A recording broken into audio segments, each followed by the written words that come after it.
Hello, You hello. hit the intro, but you didn't hit the go live button. I hit it at the same time. I love when it's still sometimes Don't I try to like call don't me look. out on something that you don't know nothing about. You I'm messed it looking. up I last week. was You just looking want at it. people. Mm-mm. Don't do that. Mm-mm. Mm-mm. No, sir. Welcome to Live with Fifi and Freddie.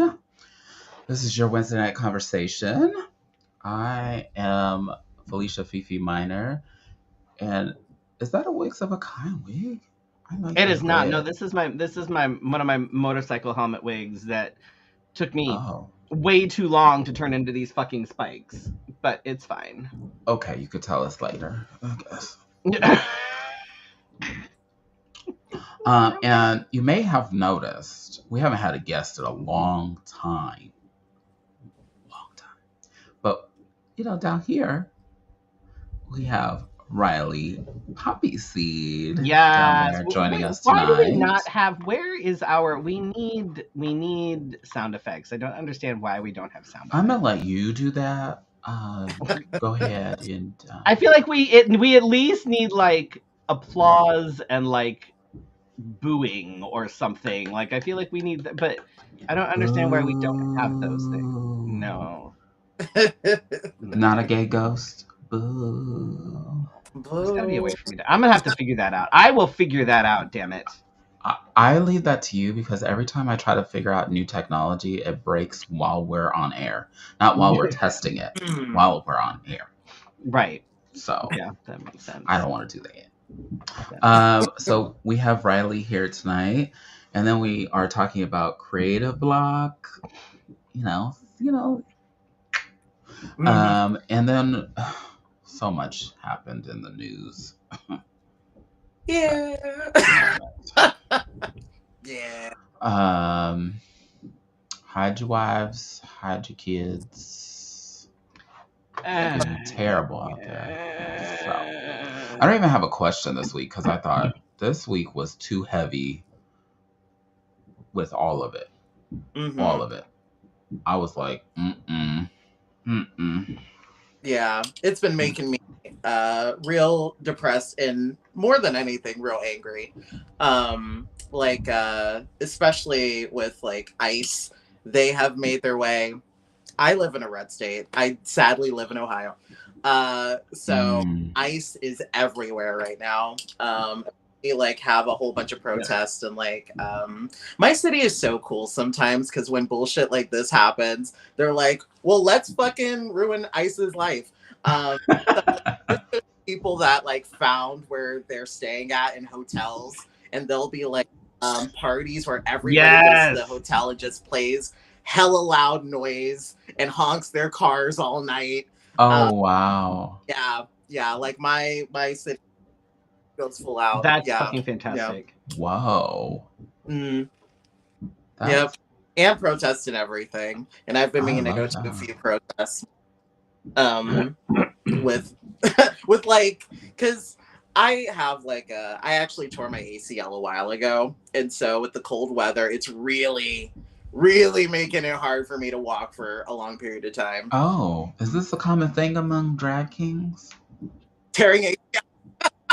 Listen, okay, I did not tear my ACL. I have a bone spur that is growing into my Achilles tendon. It's a completely different sort of is this thing. like a common thing? I mean, you know what? I'm sorry that we have to actually do shit on stage. I mean, we can't just walk around and pick up fucking tips.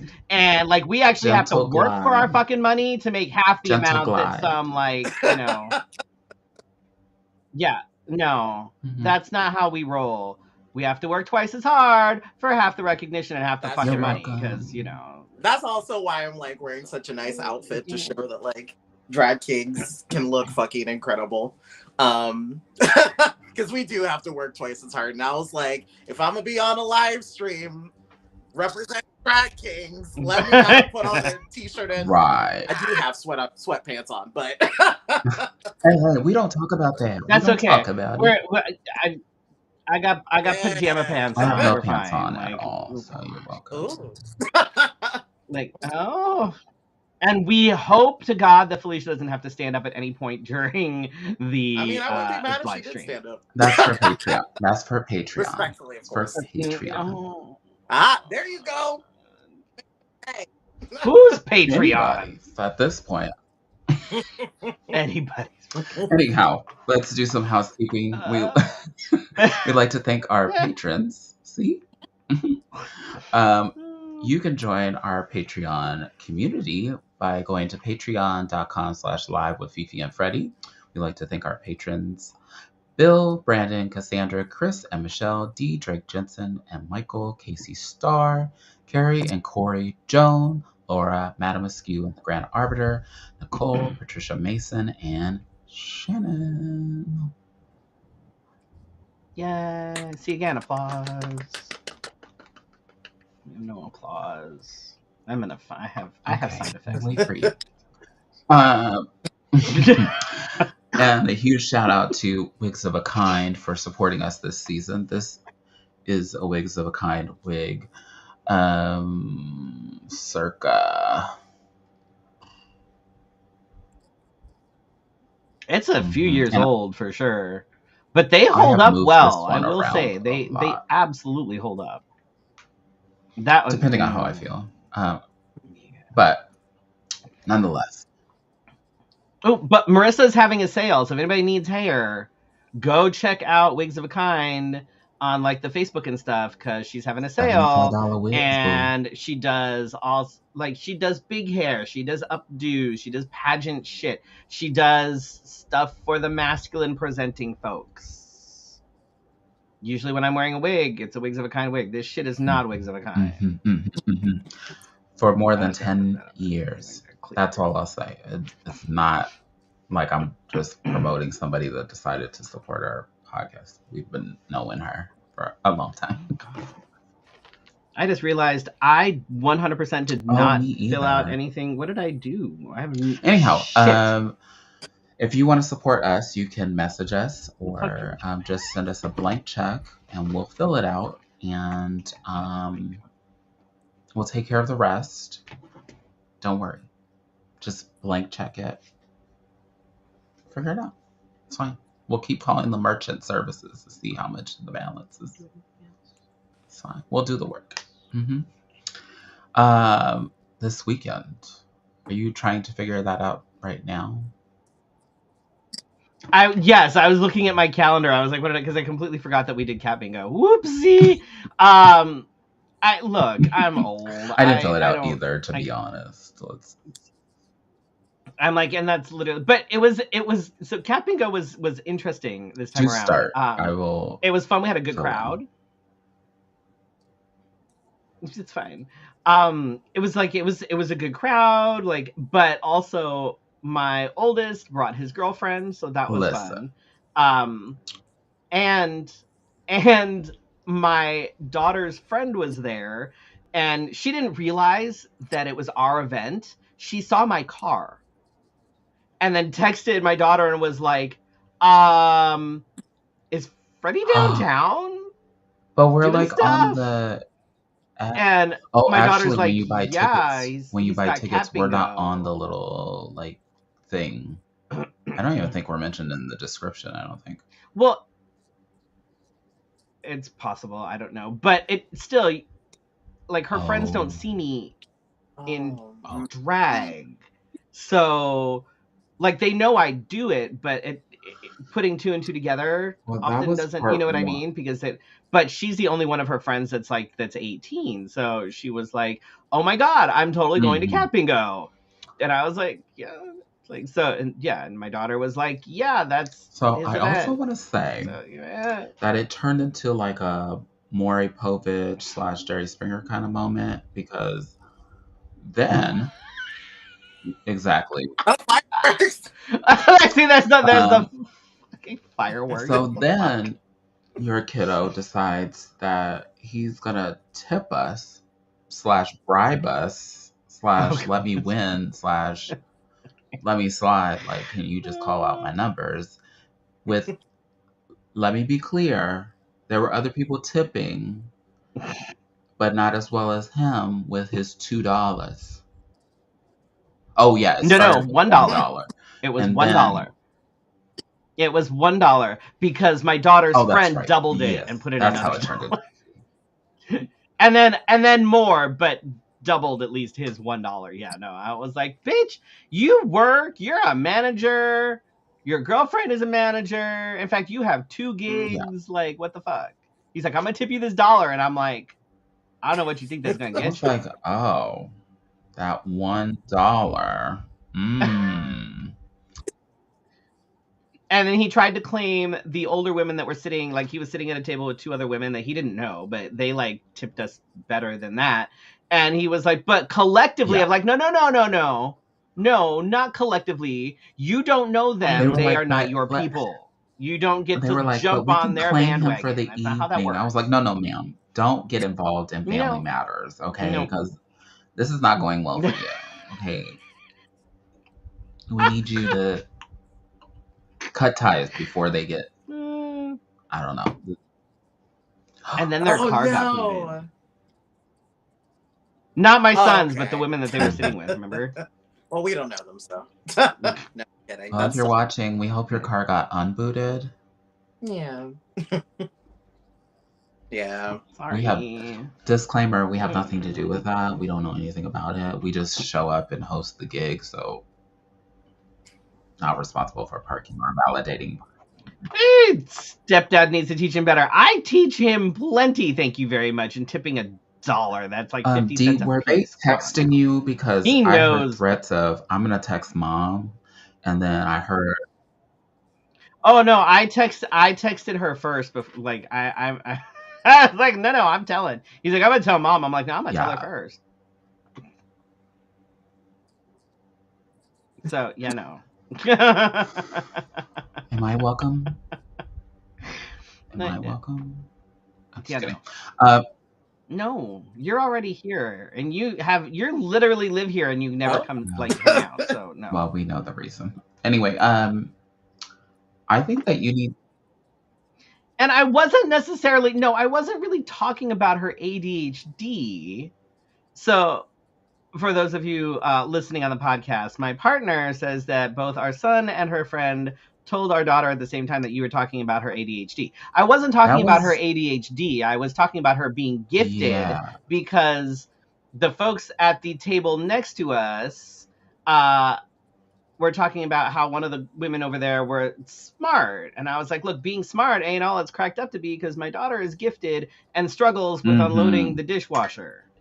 Like, we'll find random shit places where like, who's the last person? Like, where is this? Right. I'm like that.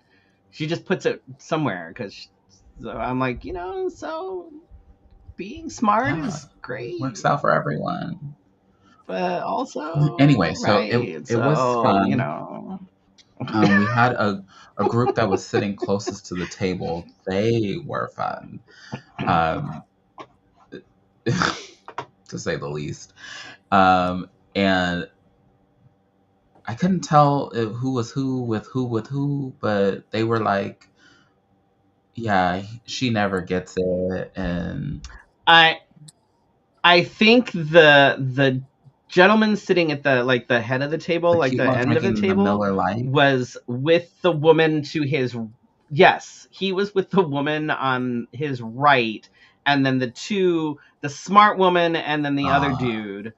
I think they were together. I think that's how that was working. No, how that goes. Anyway, it was. But that's pretty much all I did. I didn't do anything at the freaking. I didn't leave my house either. It was beautiful outside, but I don't remember ever like going outside. I remember like going to put the trash cans to the curb and then thinking it's so beautiful out, and then like going back inside. It's really nice. We got a new screen door thing for the back because the kids have figured out the pigs have figured out how to open the sliding screen door. So we got like a metal screen door to be able to like install, but it hasn't been installed and it's currently just sitting. So at some point it will have to be. My partner's like, well, it needs to be painted first. I'm like, okay, look, maybe we should install it and then paint it because otherwise it'll never get installed. And I I know what that's like. I'm like, this is why things still look like this back here. You're welcome. This is why you only see this much of my drag. You're like, didn't you clean it up? This is all that matters. I clean enough to walk in the room. Yes. Can't you tell? Yeah. I can't even say I have necessarily a clear path from the door to here. That terrifies me. It I have to have will at be least eventually. A clear path. It's clear-ish. It's fine. Riley, how was your weekend? What did you do? What have you been up to? Tell us about your life. Because ours is pretty honestly, I feel you with the whole drag room catastrophe, because mine looks horrific, which is why I'm also in my bedroom. Like it's to the point where but my weekend has been good. This year has started out with me doing a lot of self-care, looking for the artist behind the art, you know?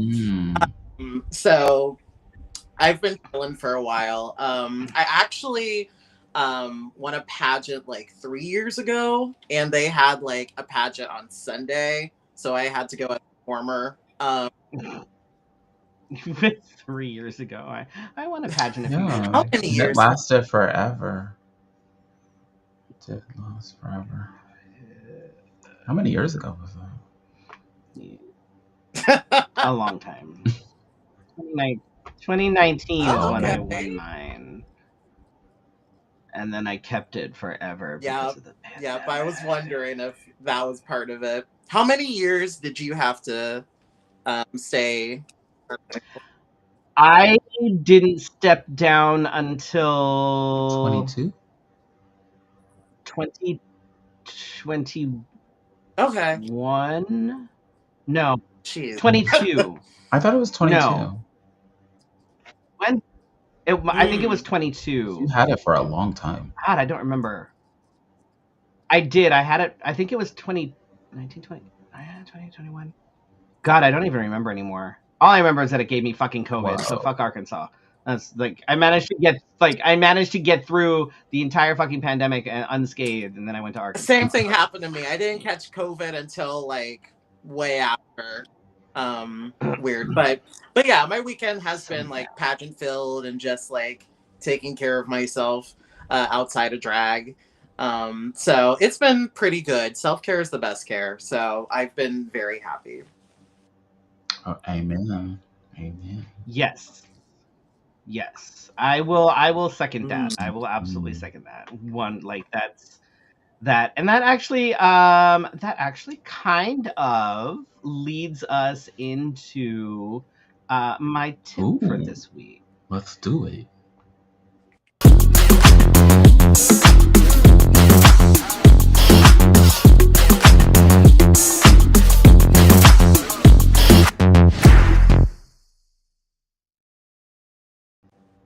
So my tip isn't really like a tip.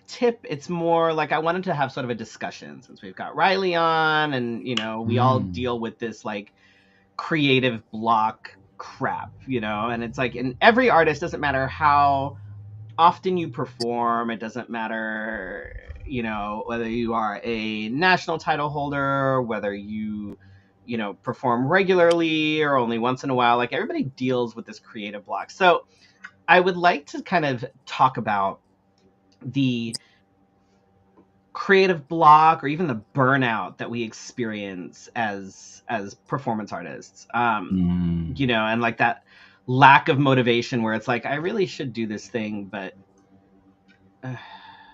or we have a gaming themed event coming up, and my brain is like in like this weird spiral that is like the spinning wheel of death. And I have a con coming up in March that I have to come up with 2 numbers for, and I know what one of them is going to be, but I don't have a costume for it. I don't even have my mix made. I know what it's going to be. I think I kind of know what my second number is going to be, but also I'm not entirely sure. And again, I have nothing for it. and we are almost 2 months pretty away. close. Yeah. Okay. You got some time. No, I don't. really. Because I'm also missing, like, I also have my honeymoon, which is immediately the week prior. Yeah, I don't have the time. You see how this is working out for all of us. I don't have time. So yeah. So, and I've been struggling with the inspiration, with the motivation, with the, and I keep hoping that, like, it'll be one of these things that happens where all of a sudden I'm like, oh, yes, I know exactly what I'm doing. Because it happens sometimes. Like, when I am, like, I know if I'm really struggling with, like, motivation and stuff, sometimes I just have to wait and hope that something will just click and then it'll be better. Because that happens sometimes where it's like, but sometimes it also doesn't. And I have to force myself into that inspiration. And it's hard, especially with, we've talked about sort of the last year or so, or the last half of last year. I know, I'm like, let me shift this way. The last half of last year was rough as far as drag and shit for me. And we haven't talked about why, but we have talked about that it was a thing. And it was, it really put me into a slump as far as, creativity. And because it was one of those things where it was sort of like, well, then what's the fucking point? Why bother? And so I've been in that sort of a headspace for months, and it's proving difficult to bring myself out of it. And especially, we've also talked about me going into this year with the sort of knowing my worth, and not willing to compromise on that, knowing that I am talented, and I know these things, and I know that when I put something on stage, it's good, because I hold myself to a standard that I so trying to pull myself back into being inspired and into being motivated, and kind of getting over that creative block. And I'm always curious to kind of learn how other artists manage to pull themselves out of that. So, discuss. Riley, go first.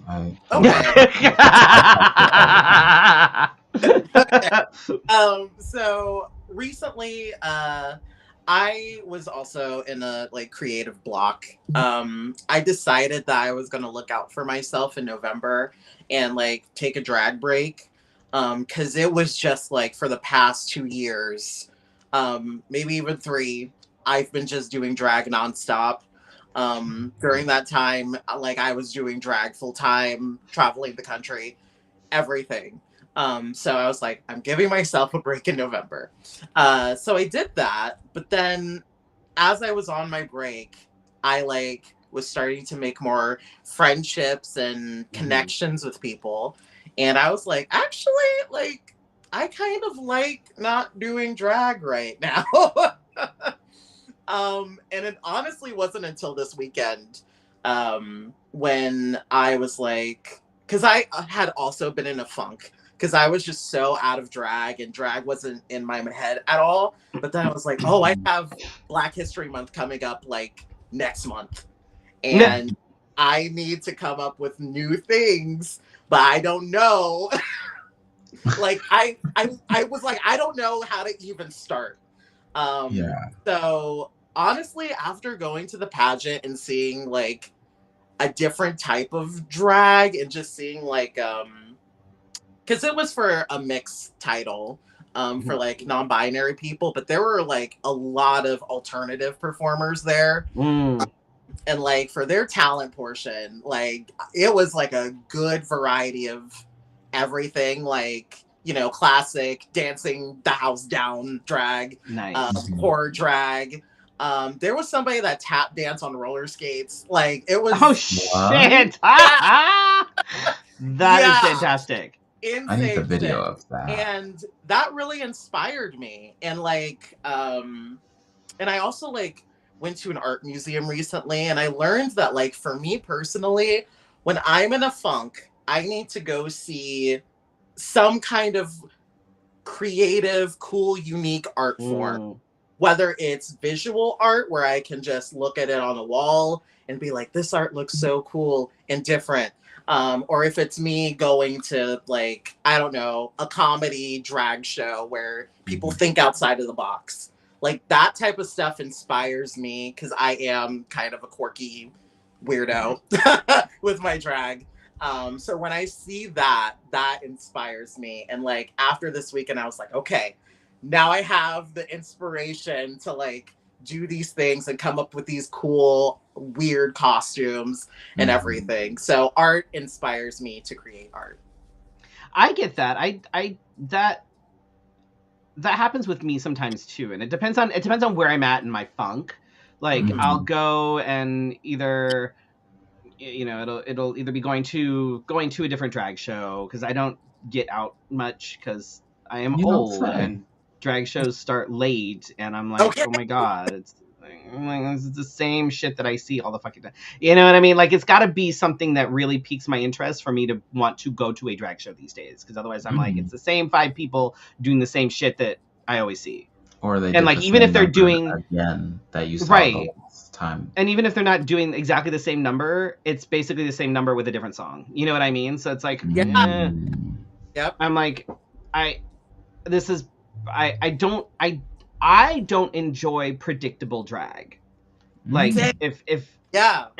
I don't. So like, depending on who is in the cast, depending on who's performing, I'm like, I know that I will have seen this before. You know what I mean? Like, so it's hard. I've been doing this for 20 years, so it's like I need more, I guess, to tickle my fancy when it comes to drag shows. So, you know, but a lot of times I'll go and I'll be like, ooh, I like this concept, or, oh, that's really cool, I never thought about that. I wonder if I could take my own twist on something like this. Or like, if it's something that, like, if I've had an idea for a hot minute that's sort of been sitting on the back burner for like ever, and then someone does something that's adjacent to it, not because Lord knows I don't like copying. Nobody wants to copy anybody. You know what I mean? But it's like, if somebody does something that's sort of like, the mic real quick, because there are people that just quickly. Oh, for sure, that'll just do the same thing, and it's like, no, I want to do my thing. But sometimes it's like, oh,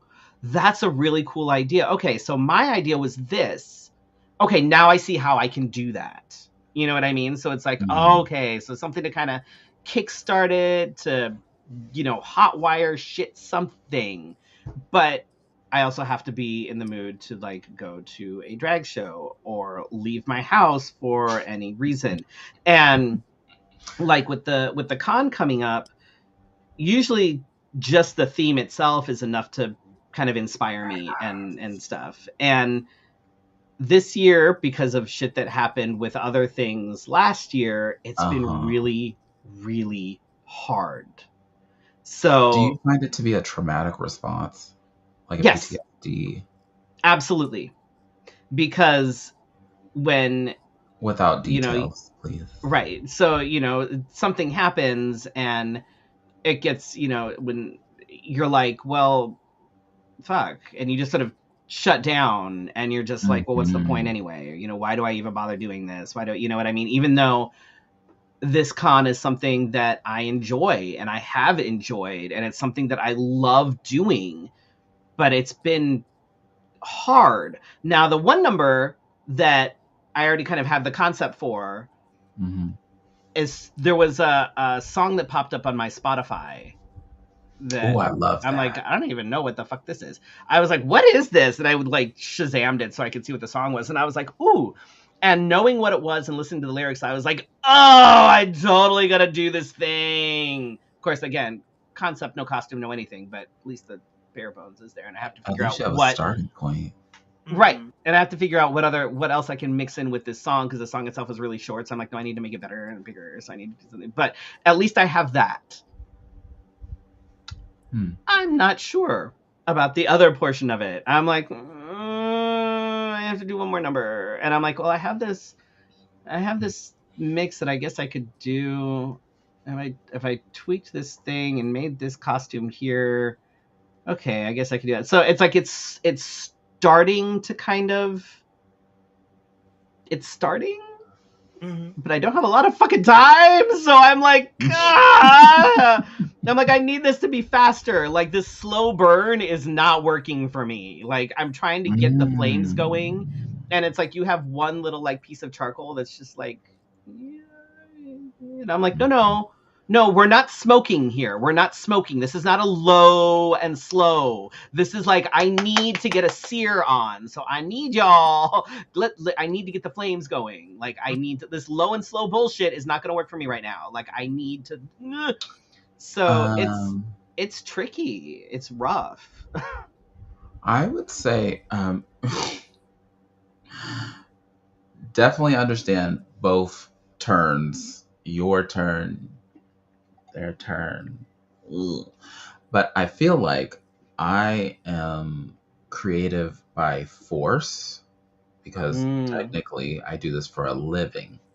Not drag, but all things creative as they pertain to like graphic design and marketing, web design, and all these things. And so like my brain is constantly like, oh, spitfire this, spitfire that, spitfire this, spitfire that.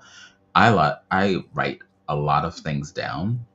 Do I remember all the things? Do I go back sometimes? Sometimes. Or sometimes the creative pieces are in different order. Like I'll be at work and then I'll do like how you did and hear something on Spotify while I'm working. I'll be like, girl, that is a good mix right there. Like, like that. And then I lose the paper that I wrote it down on. And I'm like, I have like notes in my phone, so I won't lose it. I need to start putting them in my phone. And if I Shazam it, and if I Shazam it, like if it's something I'm not like if I want to remember or whatever, if I Shazam it, I can go back into my Shazam and look at what I've Shazammed. So I can be like, because that's like I love it when people ask me about like my creative process, because they're like, how do you come up with a number? And I'm like, Jesus Christ, like it literally depends. I don't really have a process. I just have these weird ideas that creep in, and then all of a sudden I'm like, I'm gonna do that. Like it'll be one of those things where maybe it'll be like a random fucking song that like pops up on something, and I'm like, oh, that's good. I'm like, as soon as I hear it, I have a concept, Yeah. Or it could be I see like a costume number or something, or piece, and I'm like, oh look, this thing, I'm gonna make an entire fucking number based on this thing right here, and it's like, but do you ever get inspiration? So sometimes, okay, tonight I'm getting ready, and then I saw another costume, and I was like,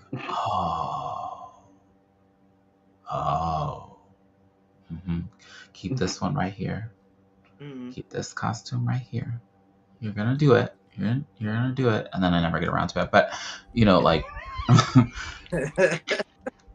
but it's kind of like the idea that you had. You're like, I have it on the back burner. I see it. I see you right there. But do y'all ever like either come up with a concept and then like years later you're like, oh, maybe I'll go back and get that, and somebody will think, oh my God, this is so new. No, girl. No, it's not. Yeah, I definitely have. Over the winter, I was booked for a Christmas brunch, and for years, like I like used to be so obsessed. This is so cheesy. I used to be so obsessed with the a cappella group Pentatonics. Yeah. And they had this sick Up on the Housetop cover that they did. And I was like, I'm gonna get to it. But just creating a Santa Claus outfit was stressing me out. So I never got to it until December when I like you did, like looked at a costume piece and was like, wait, if I put this, and this together, it'll make like a cool Santa outfit. And so finally this year, after fucking 3-4 years of sitting on, I finally got to it, created that number. Well, I do that shit all the time. Like it'll be like, well, I have these things. Like I literally have an entire outfit that is sitting around because I have a specific number that I got this outfit for. Oh no, we lost Riley. Or at least we lost the video. We lost the video. Oh, did y'all see me? Riley, did you touch things? No, we can't see. No, I promise I didn't touch it this time. Oh God, Riley touched something again. Oh no. Was it just me now? What's that? Can you hear me? Yeah, we can hear you. We just can't see you. You can't see me? It's fine. No, you're completely black. I mean, besides the... In the sense that the screen is black. Let me explain. I mean, yes, I am black, but what? Before we all get canceled. I can say that. I have a black friend. It's fine. Oh, yikes. We do not condone this behavior. Oh my God. Oh, that's crazy. I can see me. Y'all can't see me at all? No. No! Oh, all right, Lord, Grandpa. Look, dude, I don't know what kind of... Oh, no. Oh my God. Well, and your part is next, so... No! Did you touch a button? What did you do? I can see me. Oh. Do you want to sign back off and then come back? Do you want to go out and try to come back in again? Yeah, I'll be back. Okay. You're fine. But I do have like I said, I have this outfit that I have had a number in the works for like ever, and Riley is still black.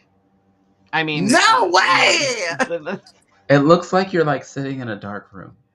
Or you've got your camera covered. I do not have my...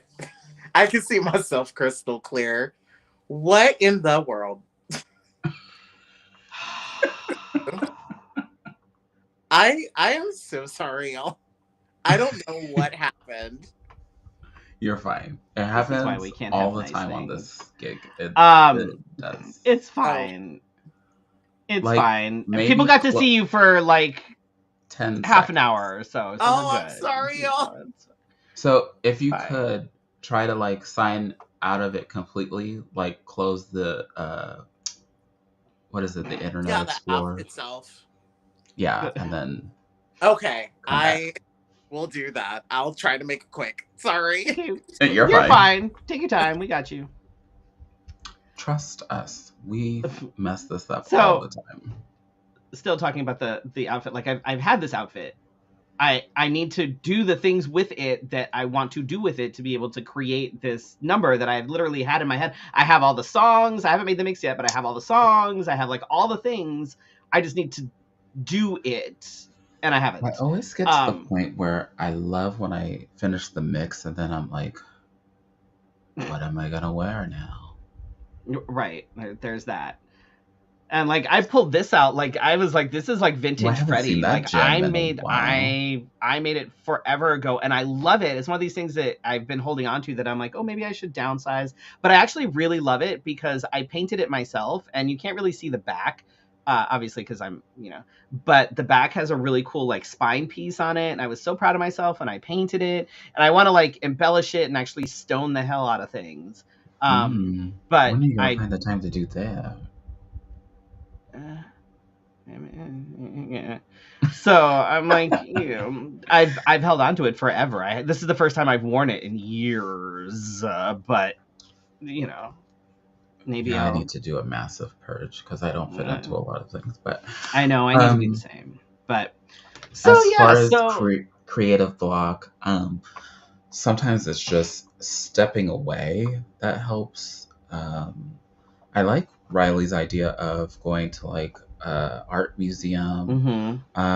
Back in the day, I used to go to a whole bunch of poetry slams. Oh! There we go. Straight from you are back. There you are. Yes. Yeah. Okay. I'm just gonna assume that you were like on dial-up and somebody just picked up the phone. Like I feel like that's probably what happened. Y'all, I literally don't know what happened. I could see myself perfectly. No, you were. If you go back and watch the replay, you'll be able to see that you go black. Like your screen is not a thing. It looks like somebody had like turned off the lights and just, or that you literally were just like, yeah, like that. Me, no more. I'm good. Like, okay, dang, I'm sorry, y'all. I'm sorry to everybody. Look, our audience is used to this shit. Okay, great. I feel like it wouldn't be our show if either like on a premiere or a night that we had a guest or something that something didn't go technologically sideways. I hope this doesn't happen often. I'm just kidding. It does happen often. It happens often. Don't let her fucking tell you that. No, that's much fun. So, you know, if people are struggling with, you know, a creative block, regardless of what it is, whether you're a performance artist or a writer or a painter or whatever, you know, we'd love to hear what you do to kind of get yourself out of it. You know, what do you do? Talk to us. Put it in the comments, whatever. I love also, because like, sometimes after you take like the break, you find something else creative to be creative with. Like if I haven't taken photos in a while, go do that instead of trying to focus more on like, what should my look like? What should I, you know, how should I design this flyer? Like, go do something else. And then sometimes your brain is kind of sneaky and it's like, you remember that mix you were working on? Yeah. You're like, but right now I'm taking pictures of like birds. But your brain's like, you remember that mix that we were working on? And you're like, God damn it. And so then, you know, the juices start flowing. You're like, I guess I'm working on this now. So I don't know if you all have that. Like, do you go do something else and then all of a sudden your brain is like, hey, we need to get back to that mix, or we need to finish stoning that costume. You know? Yes and no. I think for me, yes, sometimes that happens, but also that it ends up, it's like, oh shit, you need to get on the thing, not hey, look at I do have those. It's like, oh my god, you only have 2 weeks to do the thing. But he has been like texting me and I'm like, I'm working on the mix right now. I'm like, for me, I think one of the things that kind of helps me sort of reset my brain, I think when it comes to drag and stuff, is spending time with people that know me outside of drag.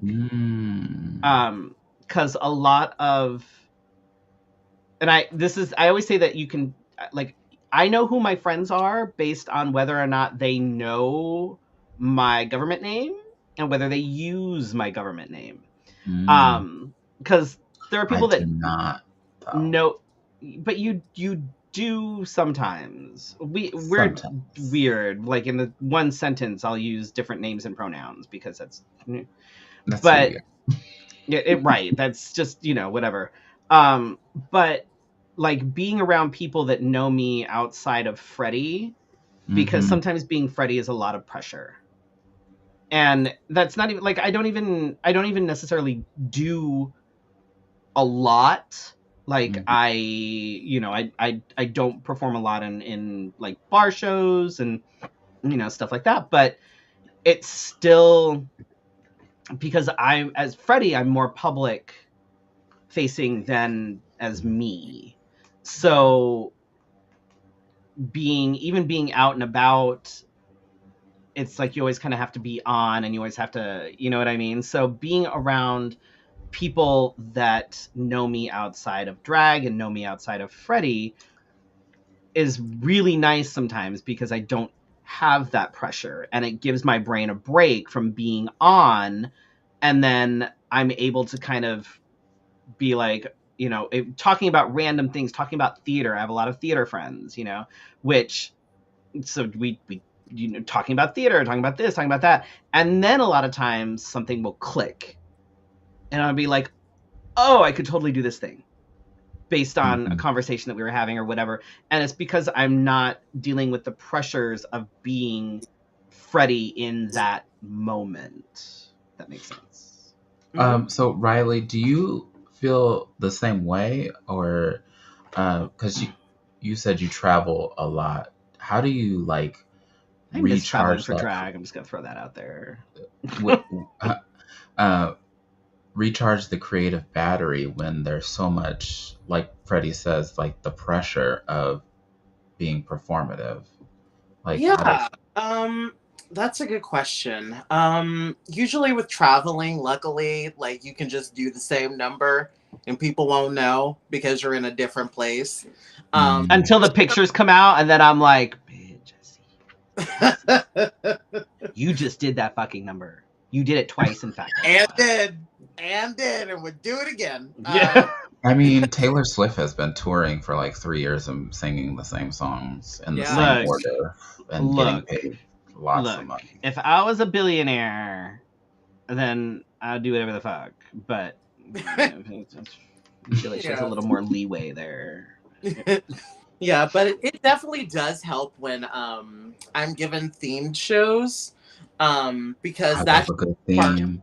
That's me too. That sparks like a whole different side of creativity for me, because like I want to do the theme well, and especially if it's like in a different state or something. It's like these people are paying good money to bring me. So it definitely inspires me to really dig deep and really think about like a unique way that I can go about doing it. Like I was booked in like a fairy tale show at one point, and I was like, you know what, I should do a Shrek number. And so like I came up with this whole weird, you don't know where it's going Shrek number. And just theme shows definitely like. And we appreciate you being perfectly adequate here in Arizona when you were out here last summer. No, thank y'all for having me. I had so much fun. It was really hot, and I don't know why y'all live in such a hot area. Fucking August. I'm like, why did we do this in August? And we bring somebody out in August. Like, why? Why did we do this? I had such a good time though, but it was like real hot. Like hot. We just don't wear clothes. Experienced. Stay inside. We don't go out. Don't wear clothes. I mean, yeah, not wearing clothes does help. I mean, it's 80 in December, so. Jeez. I mean, that's not too bad. I would like it to be 80 here in Ohio. It's real cold right now. You know. I won't be saying that in June when 80 gets here. Right. Yeah, you should come back out here during the summer. Oh God! You know, why the hell not? My birthday's in July. I You're like, why is this not staying on? That's when you learn real quick how well your sealer setting stuff, like your setting spray works. Because yep. You know, if it'll work here, it'll work fucking anywhere. Yeah. You walk outside in 10 seconds and it's like, yeah. I did. Then you're like, all right.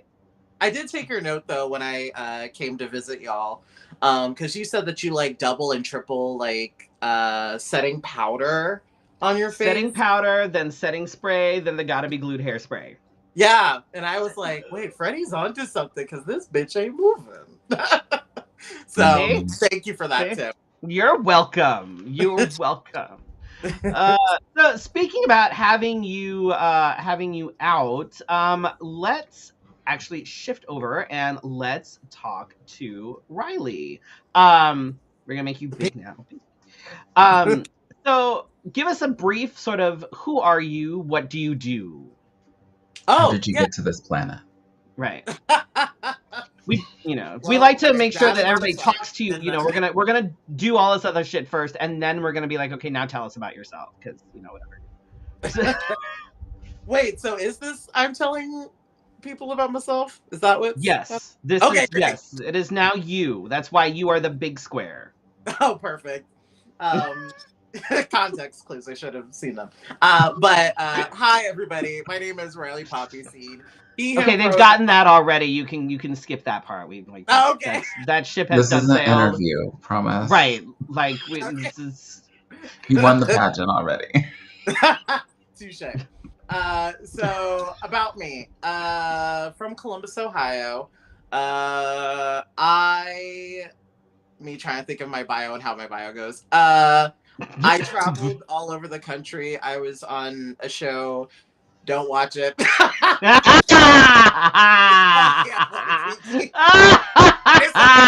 Hey, it's canceled. So,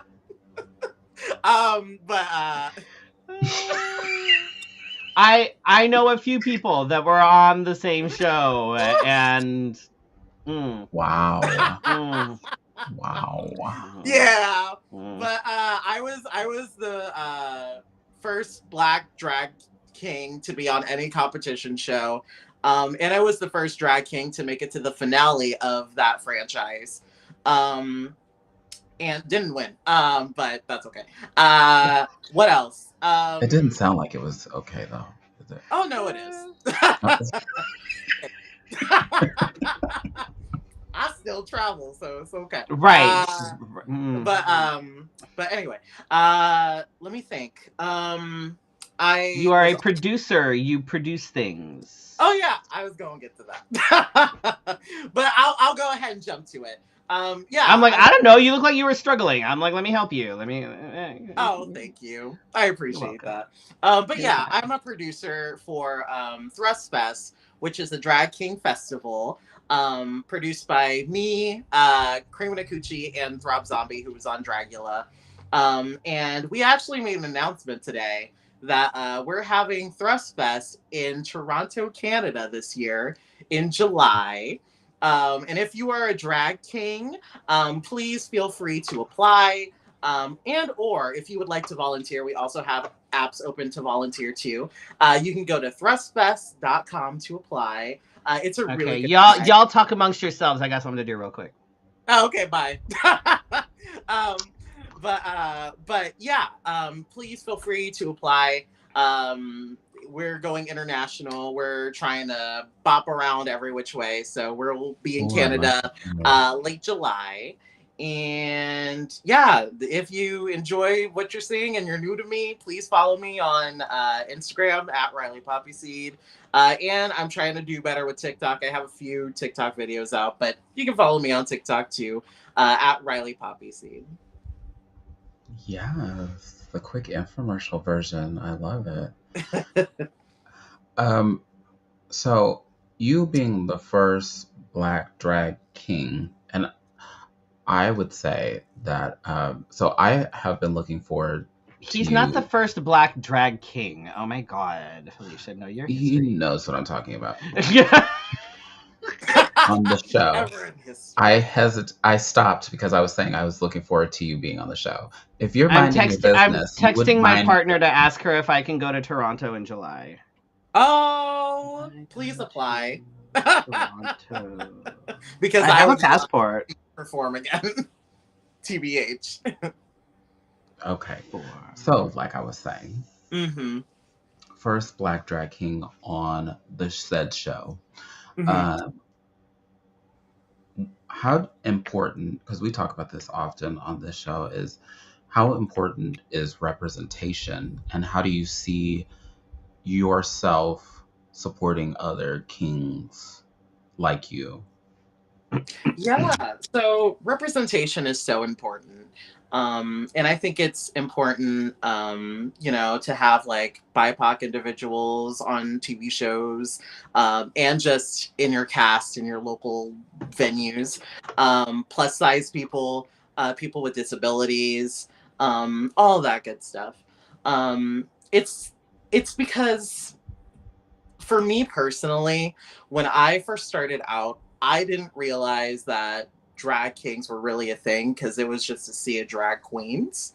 And then the more that I ventured out, the more I discovered drag kings. And then I started discovering Black drag kings that were unapologetically Black. And even like doing numbers about, the shit that we got to go through as Black people. And that really inspired me. And, I feel like things like that can inspire, I'm going to say, our white allies to do a little better. And to show that representation is so important. And I also, like, speaking of representation, there is this beautiful troupe that's in my city called the Big Girl Burlesque Troupe. And it is just plus size women of all shapes and sizes and colors. And I remember feeling like real self-conscious about myself for years in my body. But to see people that looked like me, that were unapologetically showing off their body and loving their body, especially in front of strangers that, like, y'all have sat in audiences where probably people have talked shit about performers on stage and stuff. Like, I feel like it takes such bravery and such self-love to be like, I don't give a fuck what these people say, I'm gonna do it. And to see that and see representation like that inspires artists like me. And that inspired me to do more burlesque and drag. Like, this is actually like a whole burlesque outfit. And it was inspired by plus size people that I saw be unapologetically themselves on stage. So yeah, I think that it is just so important to showcase different people, different cultures. And there's definitely a beauty and an education to being inclusive like that. So it really is important to me. And I knew at the time too, when I competed, that I would be the first Black drag king on any competition show, because there wasn't any, which is crazy to, like, anytime I say it, it blows my mind. But being the first Black drag king on any drag competition show, I didn't want to disappoint my people. And so, like, even though it was like a funny, campy show, I still wanted to have little moments where I represented, being Black and plus size. So there was like a runway that we did, and I was in a jester outfit, but my outfit was made out of African fabric, because I wanted to still, represent Black culture somehow in my art. And I did draglesque and took off my clothes as a plus size person. At the end, for the finale, I had a period suit that had, like, it looked like I was bleeding from the bottom part of my pants, because nobody that looked like me had ever, like, made it to that finale. Yeah, I think it's important to have representation. And also, I am so happy that there are now more Black drag kings that have gotten on TV. Pressure K, Percocets, King Molasses. They are truly so wonderful, and I am so excited to see even more Black, beautiful drag kings on TV. Oh, go ahead. Finish your thought. And I was just gonna say, because I have been rambling, but just please make sure, if you have shows out there, be inclusive and book by people. For people that say that, we can't be inclusive, that's really hard to do, that's a bunch of horse shit, because pretty much every show that I've ever produced has been diverse and inclusive in every possible way you could even imagine. So not that hard, y'all. Not that fucking hard. Really not. And you go for it. Since you brought up Pressure K, Percocet, Ski Molasses. So tell us a little bit about your thoughts on the first season of King of Drag, because you were on the not to be mentioned reality show, and we both watched King of Drag. Like I we both watched that I premiere watched it. season. Did you? Mm-hmm. Oh, you never fucking mentioned it, so I had no idea. I did say that I watched it. I don't think You you don't did. listen to me. You're right, I don't, but still, I don't think that. But I'm having done a reality show, and one that still doesn't, because neither the one that you were on or King of Drag had the budget that like the big two had when it comes to like drag reality shows. You know what I mean? So you were kind of in the same boat as far as that goes. But give us a little bit of your thoughts on kind of the first season of King of Drag and the sort of idea as a whole, like going into if they do it again, if they decide to go a different way with it, whatever it is. I hope they do it again. But what were your thoughts on it? Yeah, so seeing kings on a drag competition show in general is a fucking win. And it was so cool to see like kings have a drag competition of their own. Still would love to see drag kings just present on, Drag Race, the biggest one. But it was just so cool to see so many kings that like I already knew about, just all competing against each other. That was a cool thing for me. I'm like, I know them, and I know them. I know these people. Oh my God. With each drop, I was like, oh my gosh. And like the way that they just kept it such a secret. Part of me was mad because I was like, none of y'all told me that you were gonna be on this, but okay. God damn it. But no, it was beautiful. Of course it's the first season, so there's like a few hiccups and stuff. But for the most part, I really enjoyed it. I love to see King shine. And I would say, because I noticed it also on King of Drag. This is advice for anybody that wants to just compete on drag TV at all.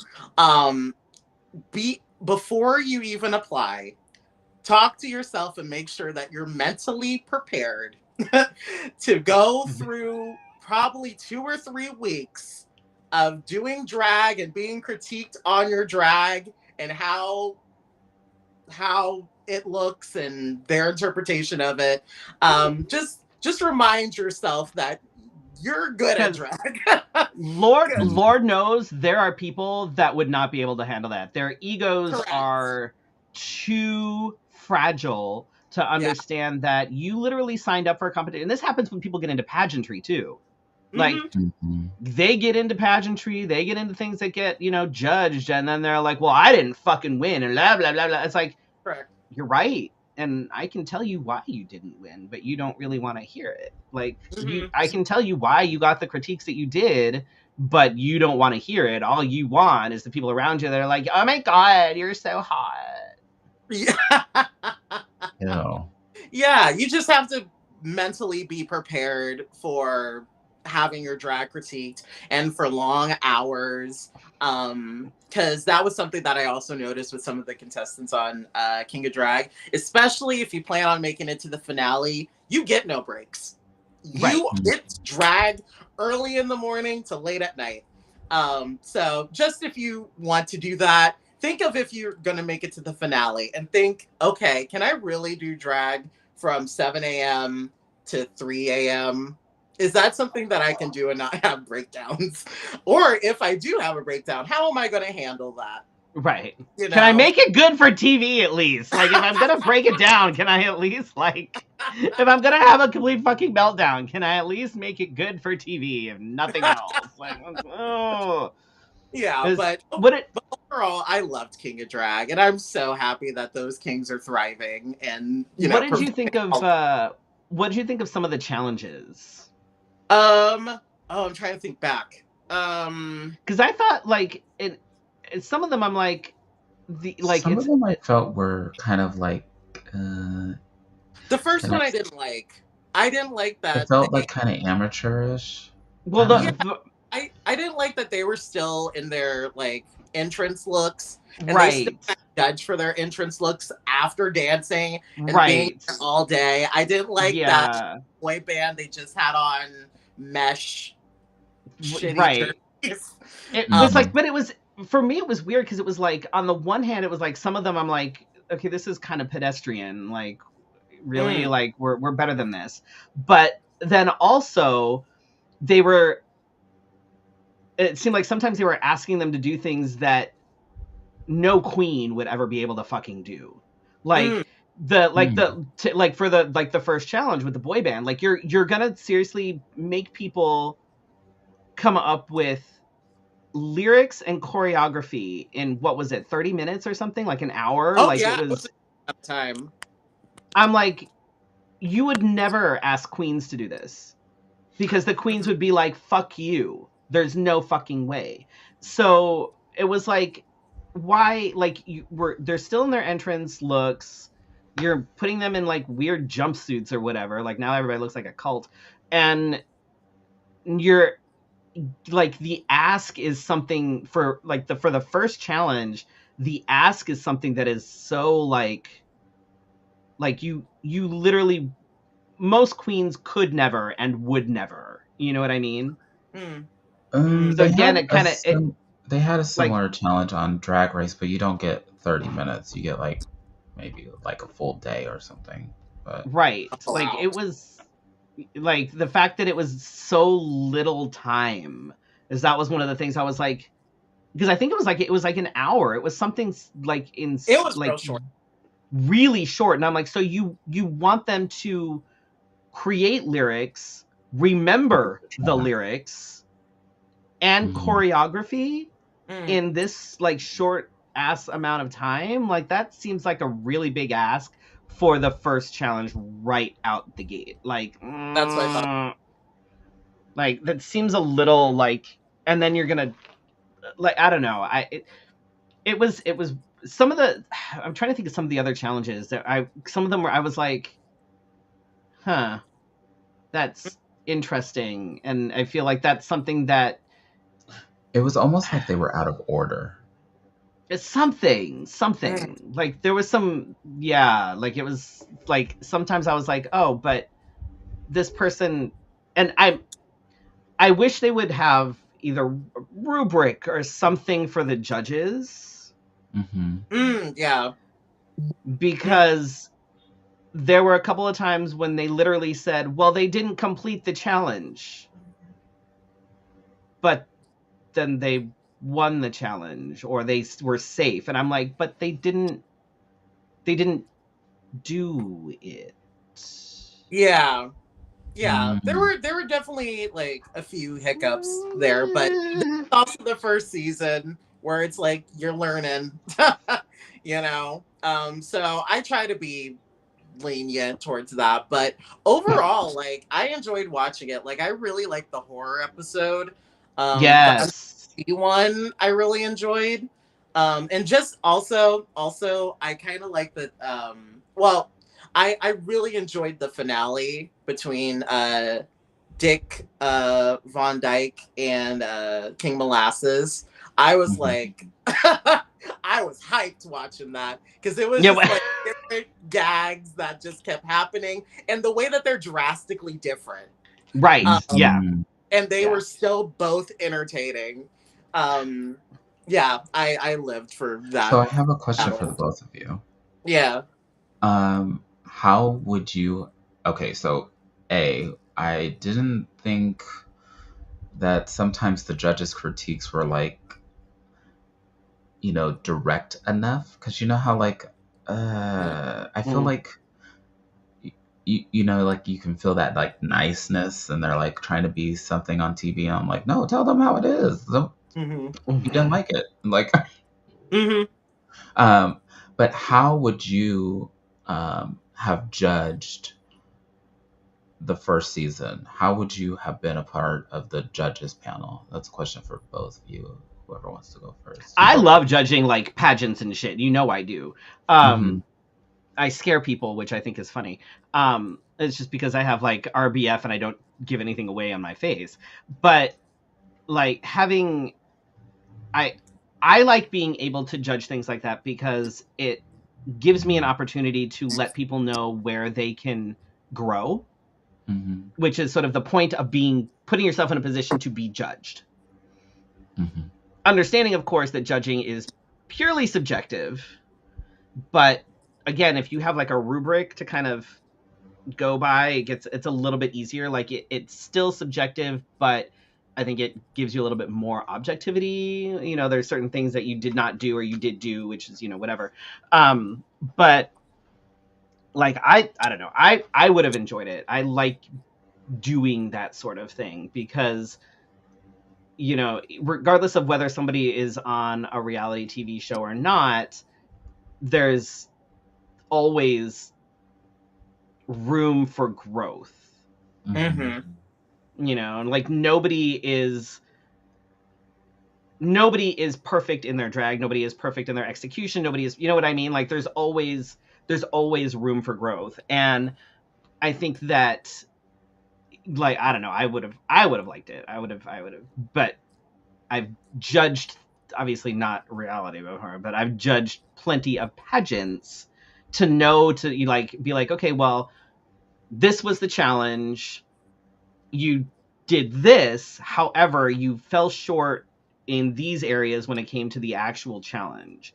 So my suggestion for the next challenge is, if this is the challenge and this is what you're supposed to do, make sure that the things that you're supposed to be doing to actually do the challenge are things that you're focusing on, because otherwise, if you look great or if you do this thing but you don't actually complete the challenge, I will score you far lower than someone who actually completed the challenge but maybe didn't execute it quite as well, because the challenge is the thing, you know what I mean? Like you if you don't do the challenge, like you're supposed to bake a cake, right? So here's your challenge is you bake a cake. You present me with a bagel, perfectly executed sirloin. Wonderful. The steak is cooked beautifully. I love it. It is rare. It's got a gorgeous sear on it. However, you did not actually complete the challenge. Was to bake a cake. You didn't make a cake. So regardless of how good this is, and I think that was part of the problem with some of the judging in that first season. I agree. What about you? I also agree that like some of the looks were incredible, but they didn't match the theme. So I would definitely dock points for not following the theme, because that was the challenge. But yeah, I've also judged a few pageants and competition shows, or yeah, like local competition shows. So I would definitely be. I'm not a mean judge, but I'm an honest judge. Right. So what I like to do is, like, if I write down, like, there's always going to be critiques from me, no matter how good you are, like Freddie was saying. But I like to write down what could be improved and then what I loved. And even if there's something that, like, I don't love it, I'm still going to compliment you on something that stands out to me. So yeah, I would be honest, but I'm not going to sugarcoat anything. Right. Yeah. Love that. So I feel like we are keeping you up past your bedtime. I know we have. It's probably like, I'm not gonna touch my phone, but it's probably, how long are we going? Okay. Just don't touch your phone. Do not touch your phone. Just don't touch your phone. Yeah, because I'm on the East Coast, so it's like 2 hours ahead. But you're young and I gotta work my human job tomorrow morning, so that's fine. You have bills to pay. We don't get it. I am independently wealthy. Can I have $1 in that case? Right. I'll see if my son can give you $1 because that apparently is all he has. Oh shit. Well, and that's what we were saying. Like, oh, I guess that's all we're worth. $1. Right. Like, cool. Thanks, kid. You're grounded. Anyway, Kid. Do you have anything coming up? And where can people follow you? Where can make sure that get all of those things? Yeah. So you can follow me on Riley Poppyseed, on Instagram and on TikTok, and it's just my name. It's no fancy uppercase. It's literally just my name, Riley Poppyseed. And then upcoming shows. I'm trying to think of February. I know on Valentine's Day, I just agreed to do a drag-less routine, actually this one, in Cleveland, Ohio for Bellison's Broadway-themed show. So if you're in Cleveland, I'll be back. I'll also be in Indianapolis with Maurice Martini. I think it's February 6th that I'll be in Indianapolis. Thrust Fest, that's going to be in Toronto, Canada. That's going to be late July. And I think those are the big ones. Oh, and I'll be in Seattle. Gotta figure out the dates. But I will be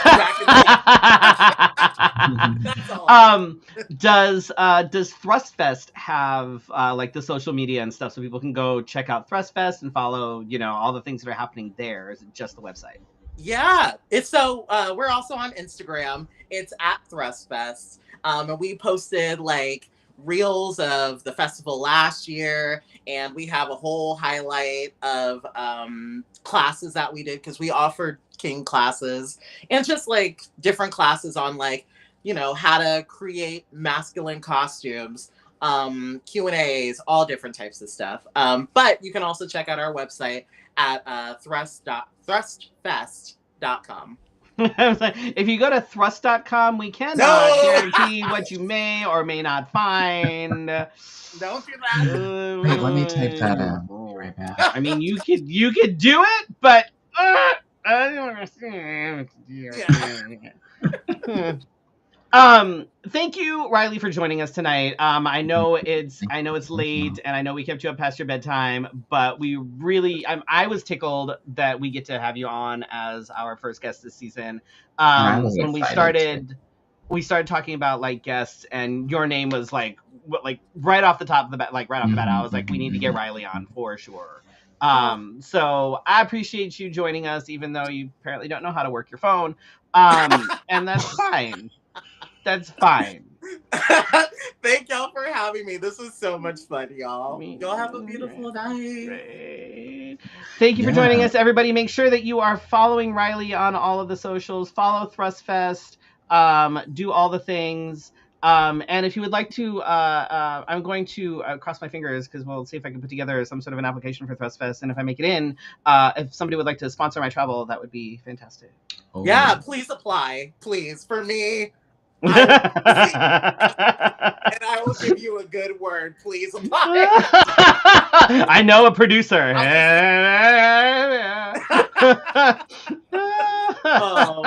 Thank y'all so much again. I appreciate y'all. Thank you for joining us. Thank you. And thank you to everyone for watching us again on another one of your Wednesday night conversations. Make sure that, if you're looking for a host to work your office party or circumcision, funerals, divorces, weddings, whatever it is, any event that you want, we got you. We're here for you. We got you. And on the 28th, we have the Drag Story Hour annual fundraiser. 28th of February. February. It's our Drag Story Hour. It's our gamer-themed thing. It's our 7-year anniversary. Yay! We're leveling up.